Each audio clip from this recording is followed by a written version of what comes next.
کے علاوہ صدرنشین اقلیتی مائنورٹی فائنانس کارپوریشن اکبر حسین کے ساتھ ارکان اسمبلی، ارکان قانون ساز کونسل اور دیگر قائدین موجود تھے۔ وزیر اعلیٰ نے کہا کہ سرزمین کریم نگر سے مجھے کافی لگاؤ ہے۔ تلنگانہ تحریک کا آغاز بھی کریم نگر سے ہوا تھا، تب ہر کسی نے اس کا مذاق اڑایا تھا اور ناممکن قرار دیا تھا، تاہم کریم نگر کے عوام نے تحریک کا بھرپور ساتھ دیا اور دیکھتے ہی دیکھتے علیحدہ تلنگانہ قائم ہو گیا۔ نائب صدر جمہوریہ جناب محمد حامد انصاری نے آج نئی دہلی میں اپنی سرکاری قیامگاہ پر قائد اپوزیشن تلنگانہ قانون ساز اسمبلی محمد علی شبیر کی تصنیف مسلم تحفظات کے لیے جدوجہد کی رسم اجرا انجام دی۔ اس موقع پر منعقدہ خصوصی تقریب سے خطاب کرتے ہوئے نائب صدر جمہوریہ نے کہا کہ شہریوں کو اپنے حقوق اور اپنی ذمہ داریوں کے بارے میں شعور اور احساس ہونا چاہیے۔ انہوں نے کہا کہ جب تک حقوق اور فرائض کے بارے میں شہریوں میں شعور بیدار نہیں ہوگا، اس وقت تک سماج ترقی کی راہ پر گامزن نہیں ہو سکتا۔ انہوں نے پسماندگی کی بنیاد پر مختلف ریاستوں کی جانب سے مسلمانوں کو تحفظ کی فراہمی کی کوششوں کا ذکر کیا اور کہا کہ کئی ریاستوں نے تحفظات کی بات تو کی لیکن اس سلسلے میں کوئی پیش رفت نہیں کی۔ حامد انصاری نے ان ریاستوں کی ستائش کی جنہوں نے مسلمانوں کی پسماندگی کو تسلیم کرتے ہوئے انہیں جائز حق اور انصاف فراہم کیا ہے۔ انہوں نے کہا کہ مرکزی حکومت کا کام فیصلہ کرنا ہے جبکہ ان پر عمل آوری ریاستوں کی ذمہ داری ہے۔ حیدرآباد ہائی کورٹ نے ابراہیم یافعی قتل کیس میں 6 مدعی علی خان کو نوٹس جاری کرنے کے احکامات جاری کیے ہیں، جن میں مجلسی رکن اسمبلی اکبر الدین اویسی بھی شامل ہیں۔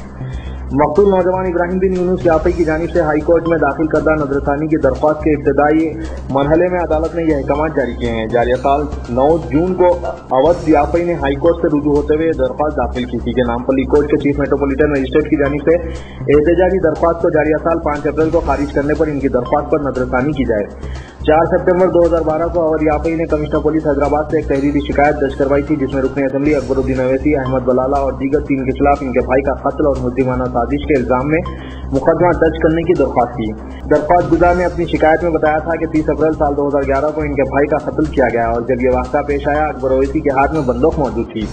چندران گٹا پولیس نے قتل کا ایک مقدمہ جس کا FIR نمبر 313/2012 درج کرتے ہوئے بعد تحقیقات عدم شواہد کی بنا پر مقدمے کو بند کر دیا تھا۔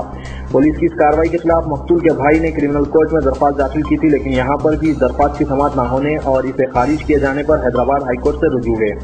ایڈوکیٹ کیلاش ناتھ ریڈی نے ہائی کورٹ میں نظر ثانی کی درخواست داخل کی ہے جس کے نتیجے میں عدالت نے ابتدائی مرحلے میں اس کی سماعت کے لیے 6 مدعی علی خان کو حکومت تلنگانہ، اکبر الدین اویسی، احمد بلالہ، گنمین جانیہ، منصور بن محمد اولگی، محمود بن محمد اولگی اور محسن بن احمد الکسیری کو نوٹس جاری کرنے کے احکامات جاری کیے۔ واضح ہے کہ 29 جون کو نامپلی میٹروپولیٹن سیشن جج نے حملہ کیس کے 10 ملزمین بشمول محمد پہلوان کو باعزت بری کر دیا تھا جبکہ 4 افراد حسن پہلوان، اودھ یافعی، عبداللہ یافعی، سالم ویلان کو 10 سال کی سزا سنائی تھی۔ اس درخواست کی سماعت 26 جولائی کو مقرر کی گئی ہے۔ Hyderabad metropolitan development authority Hussain Sagar میں 2 نئے جزیروں کو فروغ دینے کی تجویز رکھتی ہے۔ میٹروپولیٹن کمشنر HMDA ٹی چیرنجلو نے میڈیا سے بات کرتے ہوئے بتایا کہ سنجیوا پارک اور جلیہ وہار کے مابین 2 نئے جزائر اندرون 4 تا 5 ماہ تیار کر لیے جائیں گے۔ ان میں ہر ایک تقریباً 1 ایکڑ پر پھیلا ہوگا۔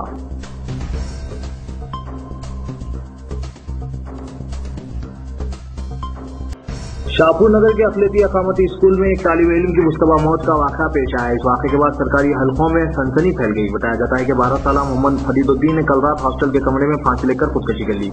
فرید الدین 6ویں جماعت کا طالب علم تھا۔ تقریباً 1 ہفتہ قبل وہ ہاسٹل میں شریک کروایا گیا تھا۔ اپنی والدہ کا اکلوتا بیٹا فرید کو اس کی والدہ بہتر تعلیم دینا چاہتی تھی۔ اس کے والد نجم الدین کا انتقال ہو چکا ہے۔ پولیس رائے کے مطابق فرید کو ہاسٹل میں رہنا پسند نہیں تھا۔ اس سلسلے میں انسپکٹر آف پولیس جڈی میڈلا شنکر ریڈی نے بتایا کہ فرید کو اس سے قبل بھی ہاسٹل میں داخلہ دلایا گیا تھا لیکن اس کی ضد اور ناپسندگی کے سبب اس لڑکے کو روانہ کر دیا گیا تھا۔ تاہم 1 ہفتہ قبل اس کی والدہ اختری بیگم نے اپنے لڑکے کو سمجھا کر ہاسٹل میں شریک کروایا تھا اور گزشتہ چند روز سے یہ لڑکا گمسم تھا جس نے کل رات تقریباً 11 تا 12 بجے کے درمیان اپنے ہاسٹل کے کمرے میں فین کے ہک سے پھانسی لے کر خودکشی کر لی۔ انسپکٹر نے بتایا کہ بیڈ شیٹ کو پھاڑ کر اس نے فین کے ہک کا استعمال کیا۔ دوسری طرف ہاسٹل انتظامیہ کی مبینہ لاپرواہی اور لڑکے کے ساتھ سخت رویے کے علاوہ مار پیٹ کے سنگین الزامات بھی پائے جاتے ہیں۔ بھینسا سے 8 کلومیٹر دور واقع موزہ مہا گاؤں میں مندر کی تعمیر کی اجازت ملنے پر کل شب ہندو واہنی کے کارکنوں کی جانب سے جشن کے بہانے مسلمانوں کے مکانات پر ہلہ بولتے ہوئے انہیں غیر ضروری طور پر ہراساں و پریشان کیا گیا۔ مقامی مسلمانوں کی اطلاع کے مطابق ہندو واہنی کے کارکنوں نے کھلے عام مسلمانوں کے خلاف زہر افشانی کرتے ہوئے انہیں گاؤں خالی کر دینے بصورت دیگر قتل کر دینے کی دھمکیاں دی جس کی وجہ سے مقامی مسلمانوں میں خوف و ہراس پھیل گیا ہے۔ بتایا جاتا ہے کہ مہاگاؤں میں ہنومان مندر کی تعمیر مختلف طبقات کی جانب سے مخالفت کی وجہ سے لیت و علال کا شکار تھی۔ تاہم ہندو واہنی کے کارکنوں نے کل RDO بھینسا ای راجو سے ملاقات کرتے ہوئے مندر کی تعمیر کی اجازت دینے کا مطالبہ کیا۔ RDO نے مندر کی تعمیر کی اجازت دے دی۔ اس پر ہندو واہنی کے کارکنوں نے گاؤں میں زبردست جشن منایا اور آتش بازی کی۔ اس موقع پر شرانگیزی کرتے ہوئے کارکنوں نے گاؤں کے فرقہ وارانہ ماحول کو بگاڑنے کی کوشش کی اور گاؤں کے مسلمانوں کو دھمکیاں دی کہ وہ گاؤں چھوڑ کر چلے جائیں ورنہ انہیں مار دیا جائے گا۔ گاؤں میں مسلمانوں کی آبادی بہت کم ہے۔